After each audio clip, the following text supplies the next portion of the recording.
Bienvenue dans ce numéro 61 d'Histoire de Bourges qui va parler de deux personnages qui portent le même nom de famille, Bourdaloue. Il existe à Bourges, dans le quartier du Château, une rue Bourdaloue.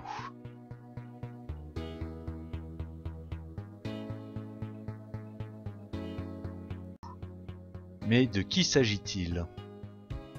S'agit-il de Louis Bourdaloue, ayant vécu au XVIIe siècle, jésuite et célèbre prédicateur, notamment à la cour de Louis XIV, né à Bourges en 1632, comme le montre son acte de baptême?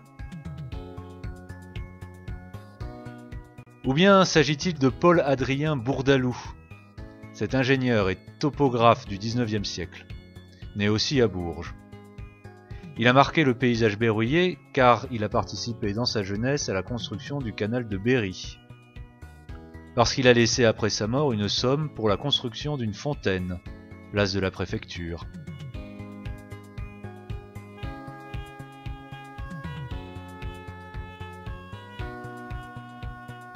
Parce qu'il a œuvré à la construction du château d'eau. Ces différentes réalisations ont pour point commun l'eau. À la mi-19e siècle, l'adduction de l'eau dans la ville et dans certains bâtiments se développe. Pour faciliter cette adduction, Paul-Adrien Bourdaloue installe en 1851, à ses frais, des repères topographiques. On les retrouve un peu partout dans la ville, sur la cathédrale,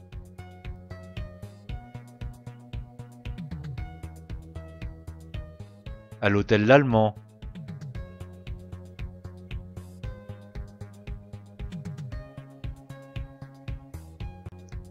rue Édouard Branly,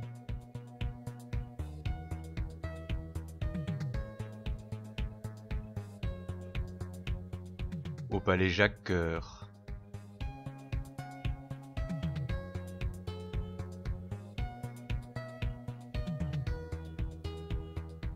ou encore ici, rue Fernot, sur la maison qu'il habitait.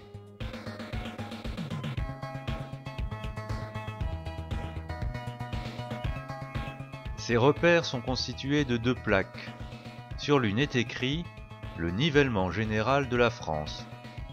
Sur la seconde, l'altitude du lieu. Ici, 156 mètres et 347 mm, par rapport au vieux port de Marseille. Sur la première, l'altitude écrite est exactement au niveau du dessus du bouton. Son tombeau, au cimetière des Capucins, présente la forme d'une pyramide.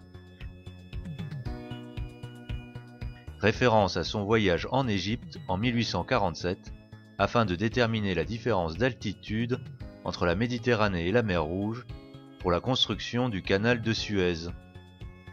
On y retrouve encore son désormais célèbre repère.